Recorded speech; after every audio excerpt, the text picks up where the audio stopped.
Welcome to day 2 of 365 days of self-love and realization. So today we're going to really start digging deep to get to the core woundedness of what might be going on with you. And we're going to do that by my sharing my stories. And I'm going to get really vulnerable and really transparent. And, there is a chance, which probably not, but there is a chance that I might even shed a tear here or there. What happened with me was, when we're kids, the whole world is open to us and we don't have these thoughts and limitations that we can't do anything. I wanted to be a singer. I sang all the time. I knew all of the words to the popular songs that I loved. I watched the Donnie and Marie show. I watched Sonny and Cher. And when I got home from school every day, there was a show called The Magic Garden with these two women who played guitar and sang. And, that was my favorite show after school. So I was all about the singing. I really, honestly, when I was a kid, I had a really great range. I could go really, really low and I could go really, really high. If we had back then shows like The Voice and America's Got Talent and things like that, I'm sure that I would have begged my parents to let me be on one of those shows, and they would have allowed me to do that. Perhaps my life would have been very different than it is now, but you know what? It didn't happen. That wasn't even a possibility back then. So I had to work with what I had. And it's funny because now when I do my consciousness alignment calls, I have people that are like, Carrie, wow, your voice, you just can keep going and going and going, and you have a lot of stamina.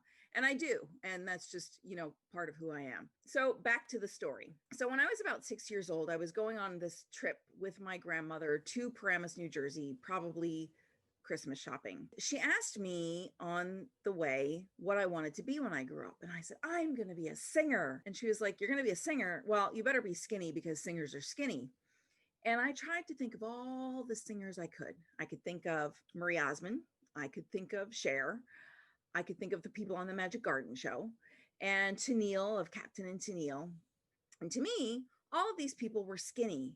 So I thought about it. I was like, well, maybe she's right. Maybe I can't be a singer if I'm not skinny. When she said that to me, she simultaneously was telling me that I was fat and that I couldn't fulfill my dreams if I was fat. So by being me, I couldn't fulfill my dreams. So fast forward another couple of years, and I was in ballet class because I like to sing and I like to dance.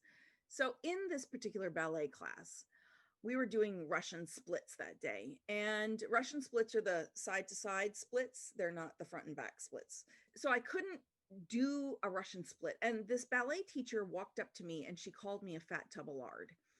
And I went home and I told my mother, who immediately yanked me from ballet, but the damage had been done. I felt revealed. I felt humiliated.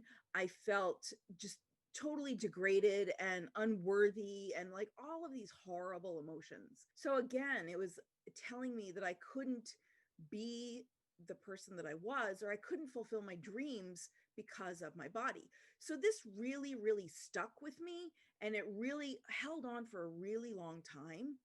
And so these are the stories that really, as an adult, piss me off.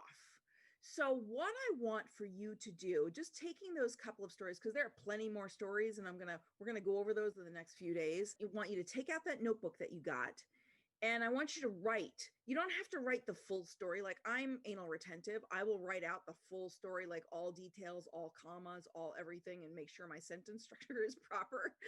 But you don't have to do that. But write down what those trigger events are. Then we're going to work through those for you, and we're going to transmute them. So that's your assignment for today. And it may take you a couple days. So when you're doing this program, don't feel obligated to do every day as it comes. If it takes you like 2 or 3 days to really get into understanding this particular element of the program, then go ahead and take the time that it requires, because honestly, it's taken you your entire lifetime to get where you are now.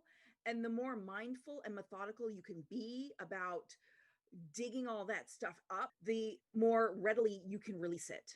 So thank you so very much. Tomorrow, we're going to dig in a little bit more of this, and we're going to start identifying how we formulate our judgments about ourselves. Then we're going to probably do that for a couple more days. And then we're going to have a day of consciousness alignments, where I'm going to do some consciousness alignments to help you not only identify, but also release those things so that you feel so much more free than you do right now. Thank you so very much for joining me. Engage in the content. Let me know what you're thinking. Let me know how it's working for you. Share the video, like, and if you haven't already, subscribe. I will see you tomorrow.